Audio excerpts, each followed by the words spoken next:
নির্বাচনের সময় মব সৃষ্টি করে কেউ সুবিধা করতে পারবে না বলে মন্তব্য করেছেন প্রধান নির্বাচন কমিশনার। বলেন নির্বাচন নিয়ে কোনো দায় নিতে রাজি নয় কমিশন। সোমবার নির্বাচন কমিশনে এসব কথা বলেন তিনি। এর আগে সিইসির সঙ্গে দেখা করে যুক্তরাষ্ট্রের ভারপ্রাপ্ত রাষ্ট্রদূত বলেন নির্বাচনে কোনো রাজনৈতিক দল বা ব্যক্তির প্রতি সমর্থন দেয় না তার দেশ।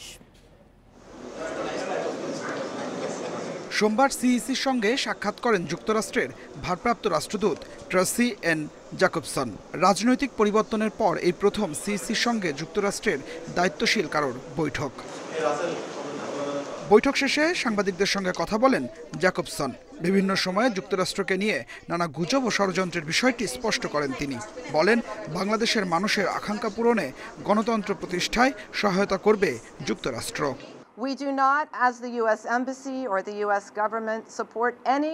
যুক্তরাষ্ট্র কোনো রাজনৈতিক দলকে সমর্থন করে না, তবে তাদের লক্ষ্য ও অঙ্গীকার বুঝতে আমরা দলগুলোর সঙ্গে সাক্ষাৎ করি।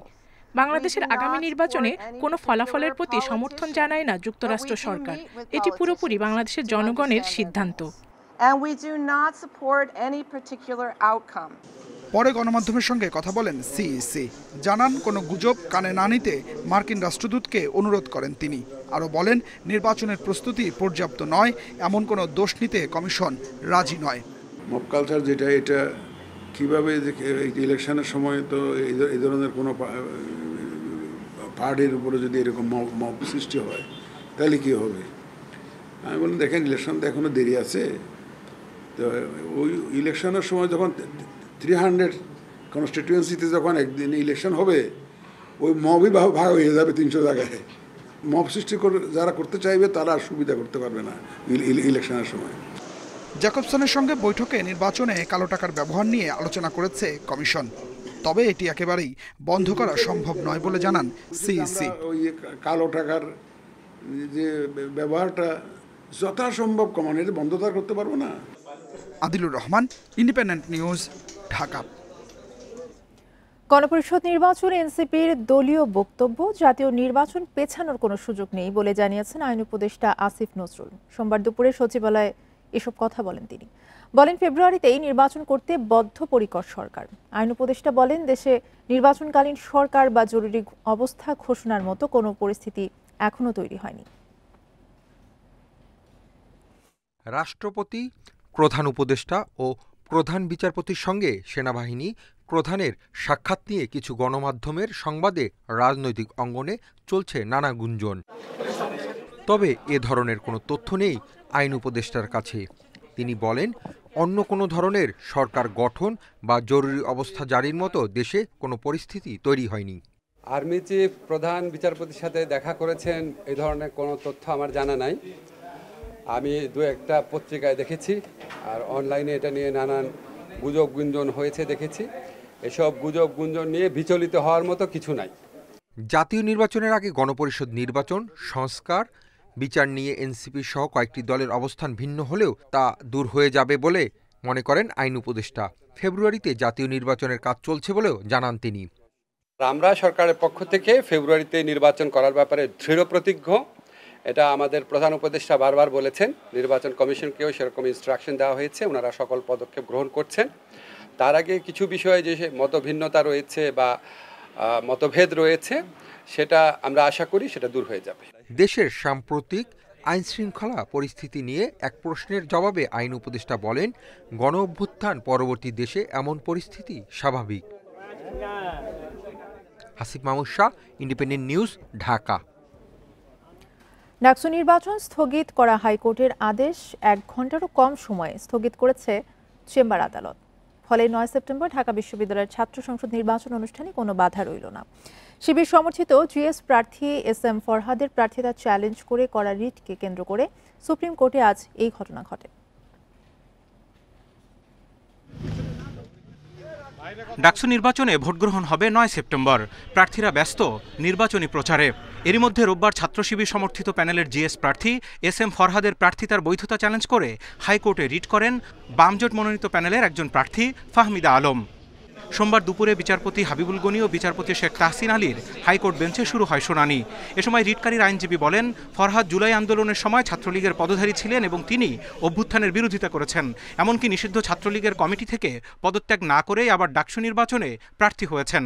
পাল্টা শুনানিতে ঢাকা বিশ্ববিদ্যালয়ের আইনজীবী বিভিন্ন নথিপত্র তুলে ধরে আদালতকে জানান, ফরহাদের বিরুদ্ধে ছাত্রলীগের সংশ্লিষ্টতার তথ্য সঠিক নয় এবং তিনি জুলাই আন্দোলনে গুরুত্বপূর্ণ ভূমিকা পালন করেছেন। 1.5 ঘণ্টা ধরে বিস্তারিত শুনানি শেষে বিকেল 4টার দিকে 30 অক্টোবর পর্যন্ত ডাকসু নির্বাচন স্থগিত করে আদেশ দেয় হাইকোর্ট। যার পিটিশনের ভিত্তিতে এই নির্বাচন আজকে স্থগিত হয়েছিল, তিনি নিজেও একজন ক্যান্ডিডেট, তিনি নিজেও ডাকসু নির্বাচন স্থগিত চাননি। তিনি প্রশ্ন তুলেছিলেন একজন প্রার্থীর ব্যাপারে।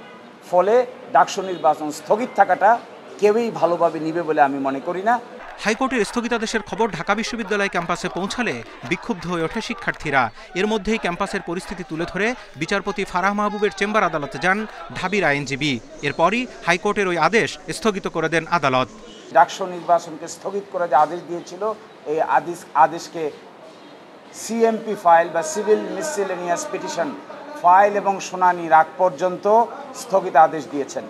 অর্থাৎ এই মুহূর্তে ঢাকা বিশ্ববিদ্যালয়ের ডাকসু নির্বাচন পরিচালনার ক্ষেত্রে এই মুহূর্তে কোনো বাধা থাকলো না। হাইকোর্টের আদেশ 1 ঘণ্টারও কম সময়ের মধ্যে চেম্বার আদালতে স্থগিত করার এমন নজির খুবই কম বলে জানান আইনজীবীরা।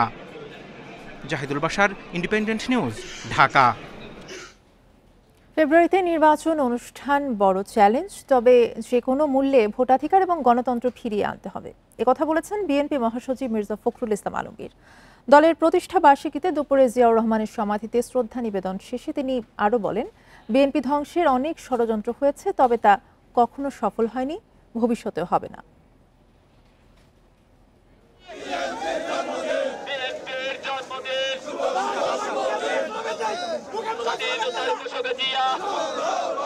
বিএনপির ৪৭তম প্রতিষ্ঠাবার্ষিকী উপলক্ষে দলের প্রতিষ্ঠাতা শহীদ রাষ্ট্রপতি জিয়াউর রহমানের সমাধিতে নেতাকর্মীদের এই ঢল। পতিত আওয়ামী লীগ সরকারের শাসনামলে প্রতিষ্ঠা বার্ষিকী সহ বিভিন্ন দিবসে দলের প্রতিষ্ঠাতার সমাধিতে শ্রদ্ধা জানাতেও বাধার মুখোমুখি হতে হয়েছে নেতাকর্মীদের। কিন্তু ছাত্র জনতার গণ অভ্যুত্থানের পর এখন আর নেই কোনো বাধা। মুক্ত পরিবেশে শ্রদ্ধা জানাতে এসেছেন দলটির হাজারো নেতাকর্মী। বেলা 11টায় সময় দেয়া হলেও এর আগেই খণ্ড খণ্ড মিছিল নিয়ে জিয়া উদ্যানে জড়ো হন ঢাকা মহানগর উত্তর দক্ষিণের বিএনপি ও এর অঙ্গ সহযোগী সংগঠনের নেতাকর্মীরা।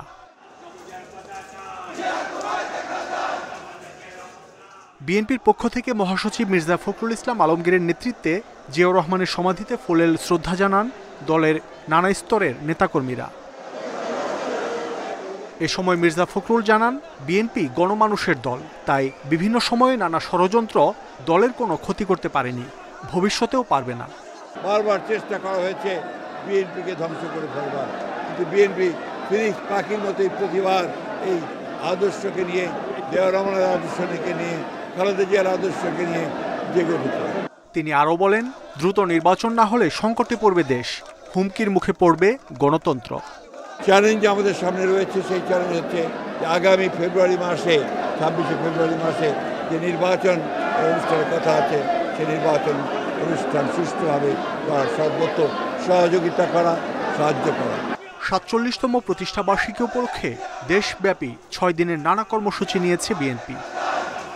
নানা প্রতিকূল পরিস্থিতি উপেক্ষা করে এখন অনুকূল পরিবেশে পরিচালিত হচ্ছে বিএনপির রাজনৈতিক কার্যক্রম।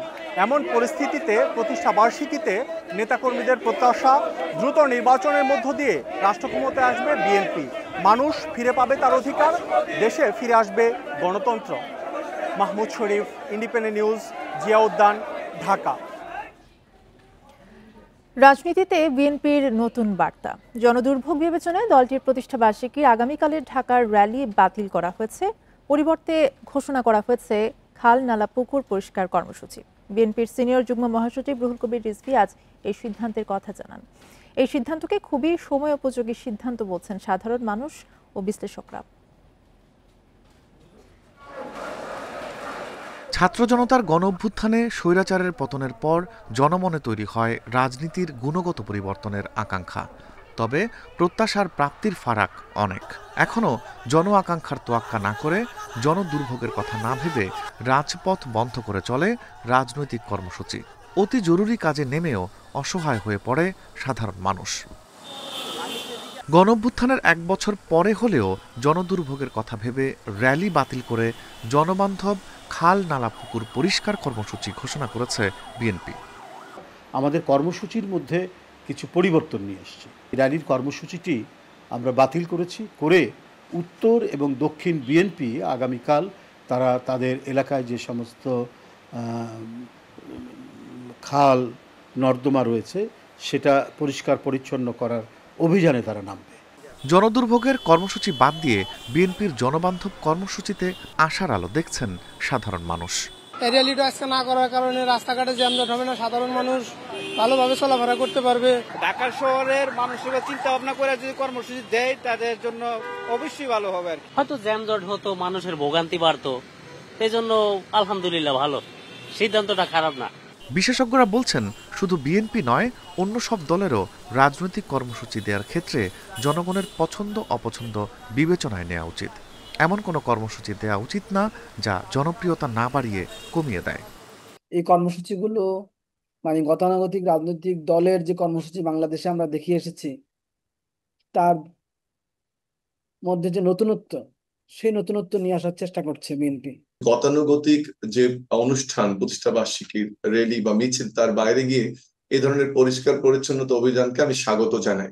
নতুন বাংলাদেশের রাজনীতিতে জনমুখী কর্মসূচি হতে পারে আগামী দিনের মূল স্লোগান।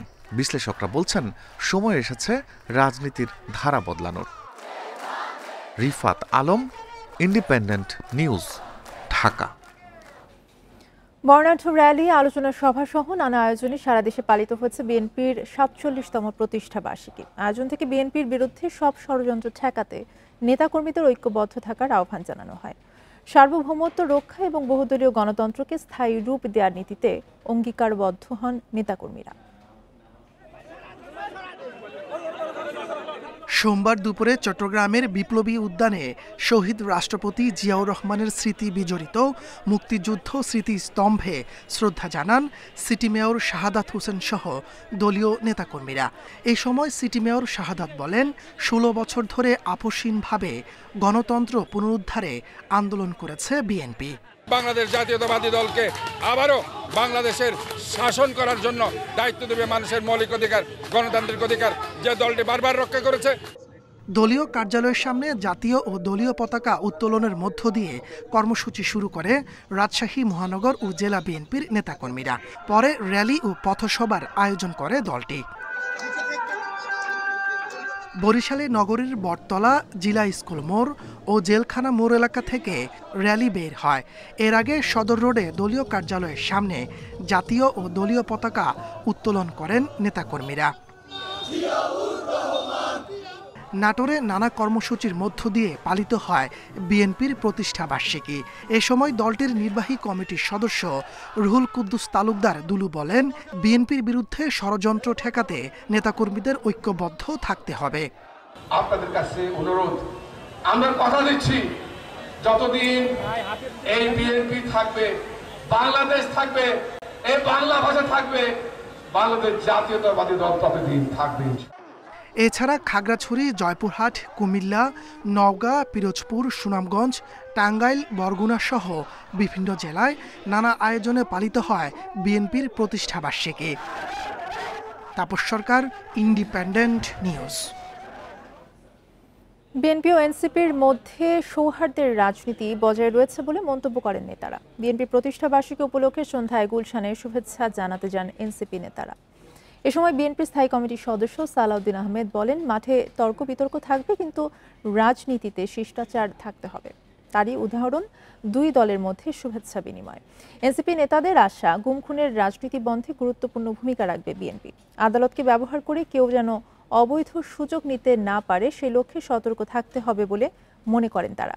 বিএনপি মহাসচিব মির্জা ফখরুল ইসলামের হাতে ফুল দিয়ে শুভেচ্ছা জানান এনসিপি নেতারা।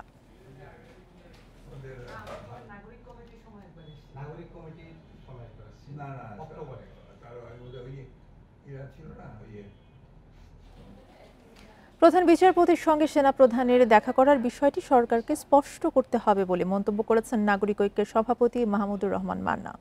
এদিকে দেশে সাম্প্রতিক সময়ের কিছু হামলার ঘটনা অতীতের সব ঘটনাকে ম্লান করে দিয়েছে বলেও মন্তব্য করেন এবি পার্টির চেয়ারম্যান মুজিবুর রহমান মঞ্জু। দুপুরে রাজধানীর জাতীয় প্রেস ক্লাবের এক অনুষ্ঠানে তারা এই মন্তব্য করেন।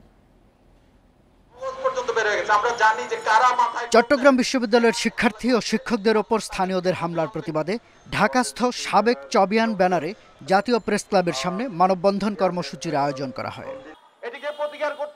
ঘটনার সময় চট্টগ্রাম বিশ্ববিদ্যালয়ের পক্ষ থেকে সহায়তা চাইলেও প্রশাসন নির্লিপ্ত ছিল বলে অভিযোগ করেন বিশ্ববিদ্যালয়ের সাবেক শিক্ষার্থী এবি পার্টির চেয়ারম্যান মুজিবুর রহমান মঞ্জু। সাম্প্রতিক হামলার ঘটনা অতীতের সব ঘটনাকে ম্লান করে দিয়েছে বলেও মন্তব্য করেন মঞ্জু। ঢাকার একটি ঘটনাকে কেন্দ্র করে চট্টগ্রাম বিশ্ববিদ্যালয়ের পরিস্থিতি নিয়ন্ত্রণের জন্য পুলিশ বা সেনাবাহিনী কেউ এগিয়ে যান নাই। আমি আজকে সচিবালয়ে গিয়ে শুনলাম তারা অভিমান করে বলেছেন, আমরা না গেলে দেখি আপনারা কিভাবে পরিস্থিতি সমাধান করেন। এটা কি কোনো রাষ্ট্রের দায়িত্বপ্রাপ্ত মানুষের কথা হতে পারে? চট্টগ্রাম বিশ্ববিদ্যালয় এবং নুরুল হক নূরের ওপর হামলার ঘটনায় আইন উপদেষ্টা সহ কয়েকজন উপদেষ্টার বিচার চাওয়া ও নিন্দা জানানোর ঘটনায় উষ্মা প্রকাশ করেন নাগরিক ঐক্যের সভাপতি মাহমুদুর রহমান মান্না। বলেন, অন্তর্বর্তী সরকারের কাছে নিরাপদ বোধ করা যাচ্ছে না। প্রধান সেনাপতি হঠাৎ প্রধান বিচারপতির সাথে দেখা করলেন কেন? কোনো জবাব আছে? কেউ বলেছে করে নাই, কেউ বলেছে করেছে, কোনো জবাব দেয়নি। কিন্তু এটা তো ঠিক, এই রকম ঘটনা এই দেশে এর আগে কখনো ঘটেনি। সেনাবাহিনীর আরেকজন ঊর্ধ্বতন কর্মকর্তা দেখা করেছেন প্রধান উপদেষ্টার সঙ্গে, ফলে সবার মধ্যেই সমস্যা এবং প্রশ্ন তৈরি হচ্ছে। এভাবে একটার পর একটা বিশ্ববিদ্যালয় ও বিভিন্ন এলাকায় বড় বড় সংকট তৈরি করে শেষ পর্যন্ত পুরো জাতিকে অন্ধকারে রাখা হচ্ছে কিনা সে প্রশ্ন রেখে মাহমুদুর রহমান মান্না বলেন, যদি সরকার দায়িত্ব পালন করতে না পারে তবে সবাইকে ডেকে বলা হোক। যদি সরকার দায়িত্ব পালন করতে না পারে সবাইকে ডেকে বলেন। শাহাদাত স্বপন, ইন্ডিপেন্ডেন্ট নিউজ, ঢাকা। গণ অধিকার পরিষদের সভাপতি ও ডাকসুর সাবেক ভিপি নুরুল হক নূরের শারীরিক অবস্থার উন্নতি হয়েছে, এর ফলে তাকে আইসিইউ থেকে কেবিনে স্থানান্তর করা হয়েছে। শুক্রবার রাতে রাজধানীর বিজয়নগরে জাতীয় পার্টির নেতাকর্মীদের সাথে গণ অধিকার পরিষদের নেতাকর্মীদের সংঘর্ষ হয়। দুপক্ষকে ছত্রভঙ্গ করতে আইনশৃঙ্খলা বাহিনীর লাঠি চার্জ করলে গণ অধিকারের সভাপতি নুরুল হক নূর ও সাধারণ সম্পাদক মোহাম্মদ রাশেদ খান সহ অনেকে আহত হন। গুরুতর আহত হওয়ায় নূরকে প্রথমে ইসলামী ব্যাংক হাসপাতালে নেওয়া হয়, পরে চিকিৎসকদের পরামর্শে তাকে ঢাকা মেডিকেল কলেজ হাসপাতালে স্থানান্তর করা হয়। তার পুরোপুরি সুস্থ হতে 4 থেকে 6 সপ্তাহ সময় লাগতে পারে বলে জানিয়েছেন চিকিৎসকরা।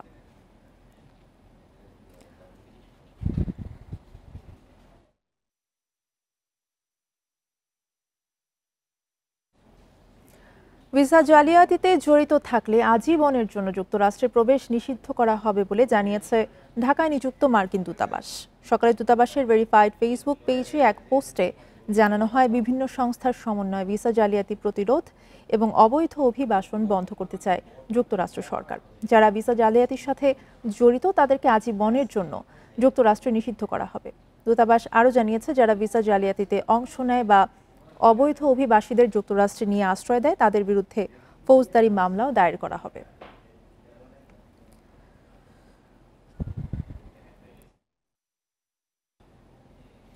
বিপিএলের ফিক্সিং ইস্যুতে চূড়ান্ত সিদ্ধান্ত নিতে 4 সদস্যের কমিটি করছে বিসিবি। 7 সেপ্টেম্বরের মধ্যে তারা রিপোর্ট দেবে। সভায় সিদ্ধান্ত হয়েছে বিসিবি নির্বাচন হবে অক্টোবরের প্রথম সপ্তাহে। বিপিএল পরিচালনায় আইএমজির সঙ্গে চুক্তি 3 বছরের জানিয়েছেন বিসিবি পরিচালক নাজমুল আবেদিন ফাহিম। মধ্য দুপুরে সিলেটের গ্র্যান্ড সিলেট হোটেলে 5 পরিচালকের সভা, বাকিরা যোগ দিয়েছিলেন অনলাইনে। নানা সিদ্ধান্ত আসবে সেই আভাস ছিল আগেই। সভা শেষে নাজমুল আবেদিন ফাহিম জানালেন, একাধিক বড় সিদ্ধান্তের কথা। সবার আগে ঠিক করা হয়েছে নির্বাচনের সম্ভাব্য দিনক্ষণ। 3 সদস্যের কমিটি গঠন করা হবে দ্রুত। অক্টোবরের প্রথম সপ্তাহে বিসিবি ইলেকশন অনুষ্ঠিত হবে। স্পেসিফিক ডেট ইলেকশন কমিশনের মাধ্যমে আমরা জানতে পারবো। ইলেকশন কমিশন বাইরেই এখন গঠন করা হয়নি। ইলেকশন সেটা প্রেসিডেন্টের উপর ছাড়া হয়েছে নাম রেকমেন্ড করার জন্য। আমিনুল ইসলাম বুলবুল চান আবারও সভাপতি হতে, নিজেই গঠন করবেন নির্বাচন কমিশন। তাতে প্রশ্ন উঠছে ফ্রি ও ফেয়ার ইলেকশনের। এটা উনি করবেন যদিও আমি বললাম, বাট উনি in consultation with the board মেম্বারসই উনি এটা করবেন, এবং উনি যে কীভাবে করবেন সেটার একটা গাইডলাইন আছে, যেখানে কোন কোন জায়গা থেকে কোন কোন ব্যাকগ্রাউন্ডের লোকজন থাকবে সেই জিনিসটারও একটা দিক নির্দেশনা আছে। বিপিএলে ফিক্সিং অভিশাপ থেকে মুক্তি পেতে চায় বিসিবি। 4 সদস্যের লিগ্যাল কমিটি গঠন করতে যাচ্ছে, যারা সপ্তাহখানেকের মধ্যে রিপোর্ট দেবে, যে রিপোর্টের উপর নির্ভর করবে অনেকের এনসিএল খেলা না খেলা।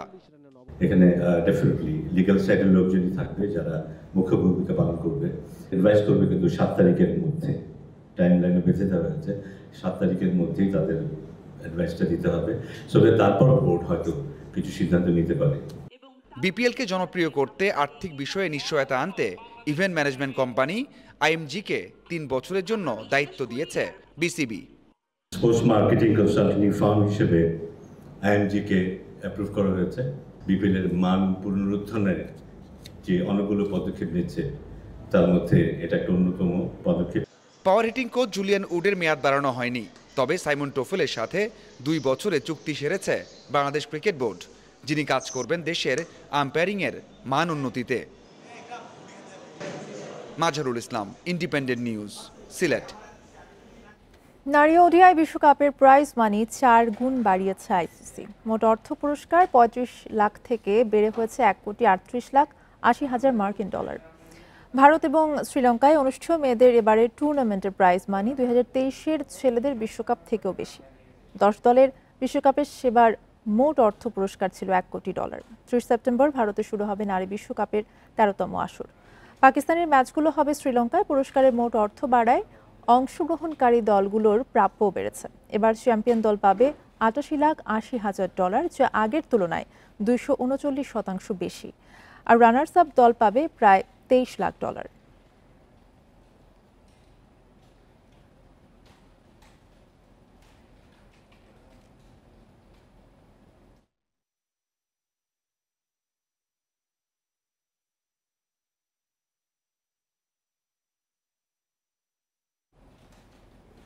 জাতীয় দলের ক্যাম্পে যোগ দিয়ে অনুশীলন শুরু করেছে বসুন্ধরা কিংসের ফুটবলাররা। অল্প সময়ে দলের সাথে মানিয়ে নেওয়ার চ্যালেঞ্জ তাদের। নেপাল সফরে হামজা চৌধুরী না থাকলে বাড়তি চ্যালেঞ্জ নিতে হবে বলেছেন ডিফেন্ডার তপু বর্মন। তবে হেড কোচ হাভিয়ের কাবরেরা হামজাকে ছাড়াই জয়ের ব্যাপারে আত্মবিশ্বাসী। লাল সবুজের সবচেয়ে বড় তারকা হামজা চৌধুরী।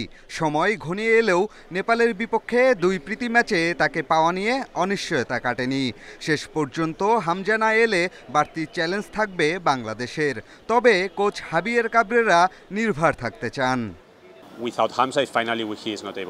হামজার বিষয়টি ম্যানেজমেন্ট দেখছে। হামজা যদি শেষ পর্যন্ত না আসে সমস্যা হবে না। নেপাল সফরের জন্য দল প্রস্তুত আছে। জয়ের বিকল্প কিছু ভাবছি না। উইদাউট হামজা আসলে আমাদের জন্য একটু কষ্ট হবে, কিন্তু আমরা মানায় নেওয়ার চেষ্টা করব এবং আমাদের যতটুকু সামর্থ্য আছে তার চেয়ে বেশি আমি মনে করি দিতে হবে, এবং আমরা সেখানে একটা ভালো কিছু করতে চাই। ক্যাম্প শুরুর 17 দিন পর কাবরেরার সেশনে বসুন্ধরা কিংসের 10 ফুটবলার। প্রথমবার পূর্ণাঙ্গ স্কোয়াড নিয়ে অনুশীলন, হাতে সময় কম, তবে টিম কম্বিনেশন নিয়ে চিন্তিত নন তপু। এখানে যারা আছে সবাই কিন্তু ন্যাশনাল টিমে অনেক আগে থেকেই আছে এবং তার সাথে কয়েকজন প্লেয়ার অ্যাড হয়েছে। তো তারা কিন্তু জানে আমাদের স্ট্রাকচার এবং আমরা কোন স্টাইলে খেলি। তো ডেফিনেটলি এটা আমাদের মাথায় আছে এবং আমরা চেষ্টা করব উইদিন শর্ট টাইমে যেন আমরা তাড়াতাড়ি অ্যাডজাস্টমেন্টটা করতে পারি। অক্টোবরে হংকংয়ের বিপক্ষে এশিয়ান কাপ বাছাইয়ের 2 ম্যাচ। তার আগে নেপালের মতো দলের সাথে খেলে প্রস্তুতি সারছে বাংলাদেশ।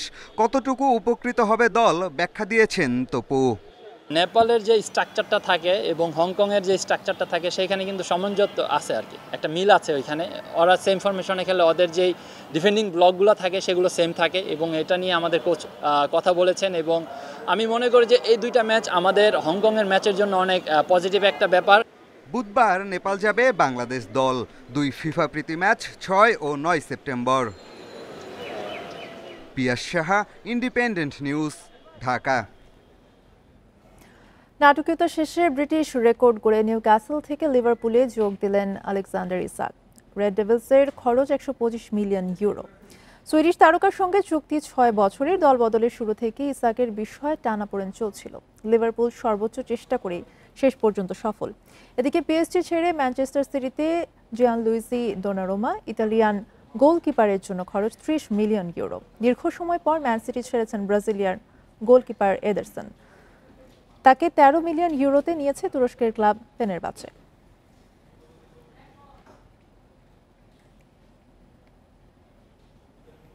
এশিয়া কাপ হকিতে শক্তিশালী দক্ষিণ কোরিয়ার কাছে 5-1 গোলে হেরেছে বাংলাদেশ। ভারতের রাজগিরিতে 5 বারের চ্যাম্পিয়ন দক্ষিণ কোরিয়ার কাছে 11 মিনিটে 2 গোল হজম করে বাংলাদেশ। পরবর্তীতে প্রতিরোধ করায় ব্যবধান ততটা বাড়েনি। গ্রুপ পর্ব শেষে এখন অন্য চ্যালেঞ্জ লাল সবুজের। শীর্ষ 6-এ থাকতে পারলে বিশ্বকাপ বাছাই পর্বে খেলার সুযোগ মিলবে। সেই সুযোগ পেতে জিততে হবে আরেকটি ম্যাচ। স্থান নির্ধারণী প্লে অফের প্রথম ম্যাচে বাংলাদেশের সম্ভাব্য প্রতিপক্ষ কাজাখস্তান। 4 সেপ্টেম্বর সেই ম্যাচ জিতলে বিশ্বকাপ বাছাই পর্বে সুযোগ পাবে বাংলাদেশ।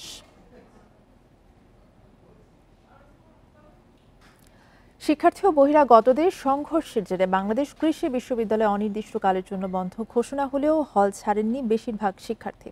সকাল 9টার মধ্যে হল ছাড়ার নির্দেশ অমান্য করে ক্যাম্পাসে অবস্থান করছেন তারা। এদিকে প্রক্টরের পদত্যাগ, হামলার ঘটনায় উপাচার্যের ক্ষমা চাওয়া সহ 6 দফা দাবিতে সকালে ক্যাম্পাসে বিক্ষোভ করেন শিক্ষার্থীরা।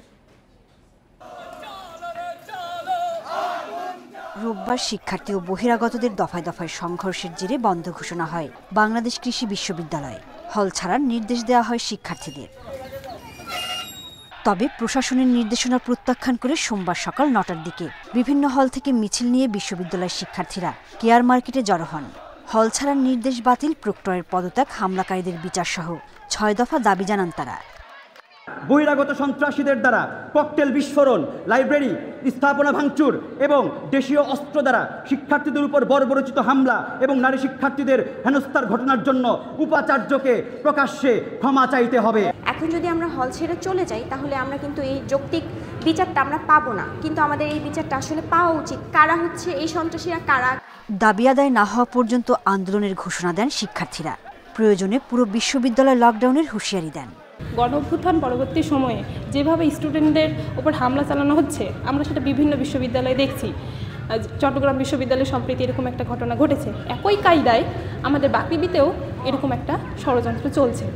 আমরা এর তীব্র প্রতিবাদ জানাই। বহিরাগতরা কিভাবে এসে স্টুডেন্টদের উপর হামলা করে প্রক্টরিয়াল বডি থাকার পরে, তাদের এখানে গাফিলতি আছে অবশ্যই। এদিকে দ্রুত সমস্যার সমাধানের আশ্বাস দিচ্ছে বিশ্ববিদ্যালয় প্রশাসন। তারা বোধহয় এটা যেতে চাচ্ছে না এরকম। আমরা একটু প্রশাসন বা বিসিসিআর বা ইউনিভার্সিটি এখন জানেন যে ভ্যাকেন্ট হলে পরে এটা কিন্তু লোকাল প্রশাসনের ডিসপোজালে চলে যায়। তো তাদের সঙ্গে আমরা কথা বলার চেষ্টা করছি, দেখি এটা সিদ্ধান্ত হতে তাড়াতাড়ি আসতে যাবে। রোববার বিভিন্ন দাবিতে শিক্ষার্থীরা শিক্ষক কর্মকর্তাদের অবরুদ্ধ করে রাখেন। এর পরপরই বহিরাগতদের হামলায় সাংবাদিক শিক্ষার্থী সহ 10 জন আহত হন। হামলার নিন্দা জানিয়েছে বিশ্ববিদ্যালয়ের সব ছাত্র সংগঠন। Independent news. শিক্ষার্থী ও স্থানীয়দের সংঘর্ষের জেরে আজও থমথমে চট্টগ্রাম বিশ্ববিদ্যালয় এবং আশপাশের এলাকা। পরিস্থিতি নিয়ন্ত্রণে রাখতে ক্যাম্পাসে মোতায়েন করা হয়েছে সেনা এবং পুলিশ সদস্যদের। তবে এ ঘটনায় এখনো মামলা হয়নি, আটক হয়নি কেউই। আর একে অন্যকে দুষছে বিশ্ববিদ্যালয় কর্তৃপক্ষ এবং এলাকাবাসী। এদিকে 144 ধারার সময়সীমা আরও একদিন বাড়ানো হয়েছে। শিক্ষার্থীদের সঙ্গে স্থানীয়দের সংঘর্ষের পর নীরব চট্টগ্রাম বিশ্ববিদ্যালয়ের আশপাশের পরিবেশ। ফাঁকা ক্যাম্পাস, টহলেই সেনাবাহিনী ও পুলিশ সদস্যরা। হামলায় ক্ষতিগ্রস্ত হয়েছে বিশ্ববিদ্যালয়ের পাশের জোবরা গ্রামের অনেক বাড়িঘর ও ব্যবসা প্রতিষ্ঠান। ভাঙচুরে জড়িতদের শাস্তি ও ক্ষতিপূরণের দাবি স্থানীয়দের। 50-60 বছর হচ্ছে আমাদের বিশ্ববিদ্যালয় কোনোদিন এরকম ঘটনা হয় নাই। আজকে হঠাৎ মানে এই ঘটনা কি জন্য হয়েছে আমরা জানি না। এগুলা আমাদের বাড়ি ঘর ভাঙচুর করছে, এগুলা তো আমাদের প্রাপ্য ছিল না। আমরা তো সাধারণভাবে বসবাস করতেছি। এখানে একটা কারেন্টের মিটার সব ভেঙেছে, সবকিছু শেষ করে দিয়েছে। আমি চাই আমার সম্পূর্ণ ক্ষতিপূরণ চাই আমি। এদিকে শিক্ষার্থীদের উপর হামলায় জড়িত কাউকে ছাড় দেওয়া হবে না বলে জানিয়েছে বিশ্ববিদ্যালয় কর্তৃপক্ষ। দল মত কোনো কিছু বিচার করার আমাদের কোনো কি সুযোগ নেই, কারণ যারা এই ধরনের কার্যক্রমে অংশগ্রহণ করেছে ওপেন শিক্ষার্থীদেরকে কুপিয়েছে এবং অন্য কোনোভাবে কেউ কোনো চক্রান্ত করে কোনো কিছুতে অংশগ্রহণ করে বর্তমান বিশ্ববিদ্যালয় পরিস্থিতিকে সরকারকে ভিন্নভাবে প্রবাহিত করার জন্য চেষ্টা করেছে কিনা সেটি আমাদেরকে খতিয়ে দেখতে হবে। ঘটনা তদন্তে রোববার রাতে 21 সদস্যের কমিটি গঠন করেছে বিশ্ববিদ্যালয় প্রশাসন। 144 ধারা চলাকালে সভা সমাবেশ, বিক্ষোভ মিছিল, গণজমায়েত, বিস্ফোরক দ্রব্য সহ সকল প্রকার দেশীয় অস্ত্র বহন নিষিদ্ধ করা হয়েছে। রোববার চট্টগ্রাম বিশ্ববিদ্যালয় এলাকায় শিক্ষার্থীদের সঙ্গে স্থানীয়দের দফায় দফায় সংঘর্ষে প্রো-ভিসি সহ অন্তত 200 জন আহত হন। শনিবার এক ছাত্রীকে মারধরের জেরে এ সংঘাতে জড়ায় শিক্ষার্থী ও স্থানীয়রা। Independent news. সরকারি কর্মসূচিতে যোগ দিতে নামিবিয়া যাওয়ার পথে বাংলাদেশ ব্যাংকের ডেপুটি গভর্নর হাবিবুর রহমানকে শাহজালাল বিমানবন্দর থেকে ফেরত পাঠানো হয়েছে। রোববার বিকেলে ফ্লাইটে ওঠার আগ মুহূর্তে তাকে আটকে দেয় ইমিগ্রেশন পুলিশ। কেন্দ্রীয় ব্যাংকের কর্মকর্তারা জানিয়েছেন, নামিবিয়ার অনুষ্ঠানে হাবিবুর রহমান সহ 11 জন কর্মকর্তার যোগ দেওয়ার কথা ছিল। বাকি 10 জন যাত্রা করলেও শুধু হাবিবুর রহমানকে থামিয়ে দেয় ইমিগ্রেশন। বিমানবন্দর কর্তৃপক্ষ জানিয়েছে, সম্প্রতি দুর্নীতির অনুসন্ধানে কেন্দ্রীয় ব্যাংক এবং সরকারি বেসরকারি 26টি আর্থিক প্রতিষ্ঠান কর্মকর্তাদের নাম দুদকে পাঠায় অর্থ মন্ত্রণালয়। সেই তালিকা ইমিগ্রেশন পুলিশের কাছেও দেওয়া হয়। 2024 সালের ফেব্রুয়ারিতে কেন্দ্রীয় ব্যাংকের ডেপুটি গভর্নর হিসেবে নিয়োগ পান হাবিবুর রহমান।